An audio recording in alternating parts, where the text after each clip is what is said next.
masaktan ang anak ko. Ano naman ang magagawa mo? I promised Iris na hindi kita sasaktan. So I'll let you live to see the day Jasmine Flores dies. Humahagulgol si Maratel nang ikukulong na si Petunia, kung saan binili ng mami niya na nangako si Iris na aalagaan niya silang magkapatid.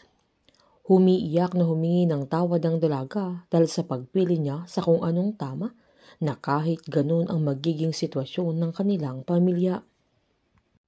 Binisita naman na Iris si Heather sa loob ng hospital kung saan pinagmamasdan niya ito na agad niyang hinawakan yung kamay ng kapatid niya at hindi niya mapigilang tumulo ang mga luha niya habang pinapanood sila ni Bito sa CCTV na nakakonek sa cellphone niya na pinalagay niya mismo para mamonitor niya kung anong nangyayari kay Heather, kung saan nakikita niyang nagbago na sa Iris sa kapatid niya na dati ay galit na galit siya, pero dahil sa mga nangyari ay sa huli sila pa din ang tanging magkakakampi.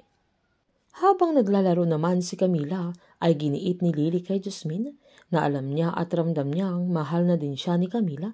Naganamang sinaad ni Jasmine na baka masasaktan din ang bata kung aaminin na nila ang buong katotohanan, kaya kailangan na nilang siguraduhin ang kaligtasan ng anak nila.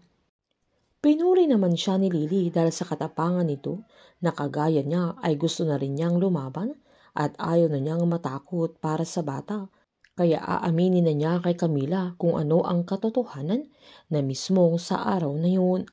Pinaliwanag pa niyang kailangan na niyang iwan ang anak niya sa kanya dahil susuko na din siya sa otoridad at sasabihin niya lahat ng kasalanan niya at lahat ng nalalaman niya kila Vito at Iris para sa kaligtasan ng lahat at susugal siya para makulong na ang mag-ama para magkaroon ng katahimikan sila Jasmine at Camila.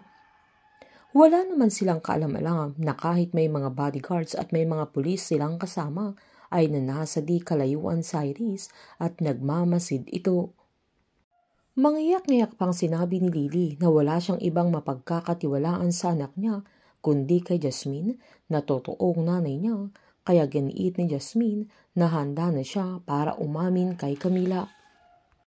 Agad nilabas ni Lily yung cellphone niya kung saan naghanda siya ng isang video para sa bata na kung hindi niya kayang sabihin sa anak niya ay ipapakita nila yung video na ginawa niya kung saan nilahad niyang totoo ang lahat ng sinabi nila sa video noon na hindi talaga sila ang tunay na magulang ni Camila pero mahal na mahal niya ito at ang tita love niya ang totoong ina niya na agad namang nangako si Jasmine na tutulungan niya itong magpaliwanag sa bata.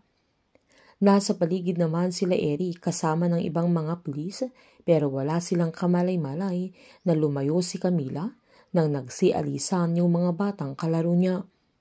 Nang tignan nila Jasmine at Lily kung saan na naglalaro ang bata ay wala na ito kaya agad-agad nilang nilapitan ng mga bata pero hindi na nila mahagilap ang kanyang anak.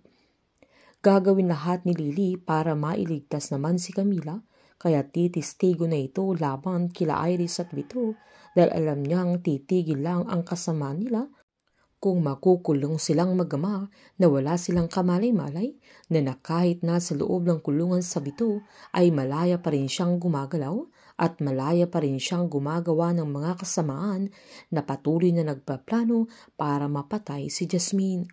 Painit ng painit ang mga tagpo, sabay-sabay po nating subaybayan ang huling 2 linggo ng Lavender Fields dito lamang po sa aking channel. Patuloy lamang po manood at mag-subscribe para ma-update po kayo sa mga susunod na episode. Marami pong salamat.